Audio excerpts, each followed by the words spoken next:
Welcome to this edition of the Delmarva Almanac and Arts and Times, Delmarva's quarterly arts magazine and community calendar. Michele Green is a plein air painter whose studio is the wide-open marshes of Delmarva. She spends her days hiking in the backcountry with her dogs, catching the simple majesty of the light in oils. I met up with Michele on the marsh near Rumley, Maryland. Michele says that she's always been an artist. It's just who she is. She sold her first painting at the age of 14. Her formal training was at the School of Visual Arts in New York, but considers art a lifelong learning process. I think artists work until they're dead, and they learn until they're dead.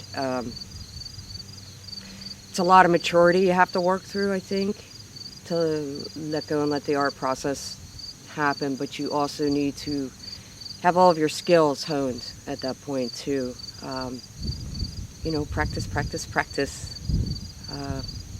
Thousands of paintings I've done, I don't throw them in the bushes on the way home anymore. Painting outdoors can have many challenges, particularly for an oil painter like Michele. She travels light carrying supplies in a small, floating sled, usually used by hunters. Plein air painting became Michele's passion when she was a young mother. I like to say plein air because I'm not that fancy, as you could tell. When I had my son, and I was a single mother with him, and I had to take him to work every day, and I had started painting places where he could play, at lakes, beaches, fields. I just started working that way, and one thing led to another. That's where I need to be. And the whole plein air process really started because of him.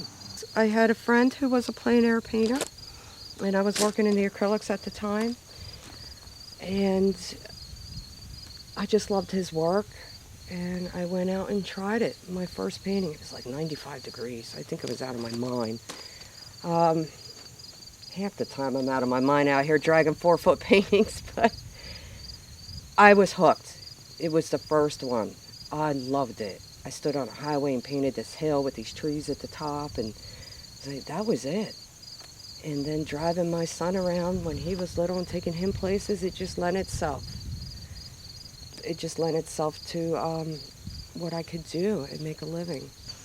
I love doing it, again, because I like an ultimate challenge with myself, and because you have absolutely no control and there's so much going on around you besides physically what's going on, you have so much input in it's just constantly coming in. There's just sounds and smells, and I'm trying to get a small area that I'm looking at on a small canvas, and yet the area is just huge. So you have to teach yourself to really focus on what you're looking at.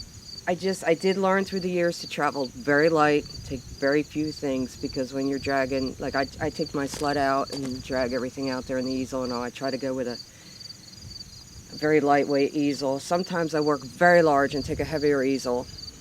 I'll scope that out beforehand to see if I can make it that far with everything and get it back without getting it dirty and flying across the field, which happens a lot.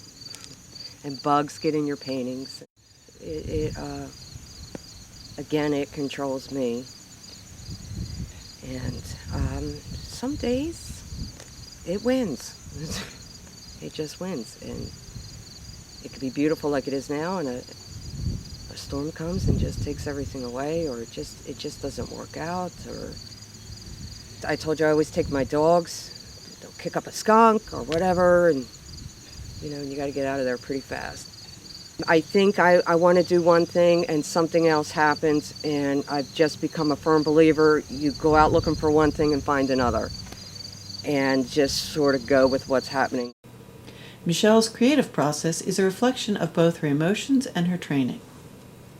It's very emotional. It's very involving that way. I also, again, when I said I ended up being a fine artist, a painter, a full-time painter, and had training in advertising and designing, that certainly taught me skills to handle the medium, how to build a painting, how to look at your subject matter and make it work on there, make your eye travel around the painting. I do use all those elements and think about it in the abstract shapes and color and light. For me, it is about the light and the atmosphere. If I didn't have, I think that training was absolutely invaluable for me. You can't build a house without a proper foundation. And I would recommend that to anybody who wants to paint, to really look at the whole foundation of it first. Michele does not take part in the now popular plein air competitions. She says for her they are organized stress. Painting is for her a solitary, private endeavor. She likes to work on one painting at a time and finds that oils work best. When you plein air paint, you really have about 2 hours of it looking consistent enough for you. So you get there a little bit on the early side of it, a couple hours before, and get a nice underpainting going. That really try to get it together in that middle section of time, and then maybe finish up a little bit afterward, or go home and go, oh, no, that's wrong, and fix that. I do like to hunt spots, just walking around, looking at places, driving around. I'll find something that's just interesting, the light looks cool, and I have to sort of jot notes or think about, well, that was a partially cloudy day, and like this painting I started here, it was completely cloudy, and the greens were just glowing. I love that when the colors are fluorescent, and I really try to look at, again, the design aspect of it, the elements, the shapes. It does get a little abstract for me after a while when I put together these colored shapes, and try to make your eye visually go around the painting with directional lines. If you strip down your subject matter to shapes, it has lines that point your eye. A good painting, you don't want to just get stuck on one spot of that painting. You want your eye to comfortably go around. And sometimes just a little blob of paint will push you in the right direction.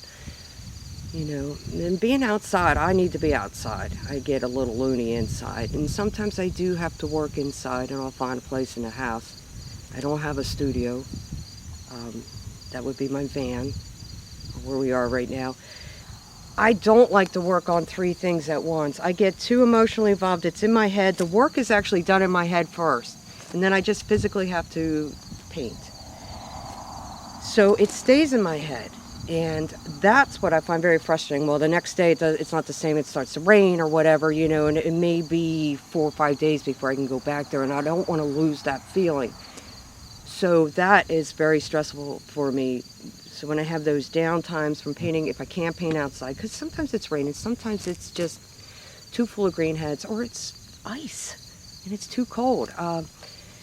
You have very little time when it's cold. So I try to do other things at home that's productive, and also part of the whole art job. I do all my own framing. So I do that, or I prep the canvases, or I start cataloging or getting ready for a show. There's always something to do. Or even just drive around and scout something else. Painting and music are both important to Michele, who is also an accomplished bluegrass musician. I love it. And the thinking and the learning is exactly the same, which is nice. I finally hooked up with some bluegrass people since I moved to the Eastern Shore, and there's a lot of musicians I'm finding here. We're going to show off our banjo player here. Michele Green's going to do a little cute for you called Armadillo Breakdown. Woo!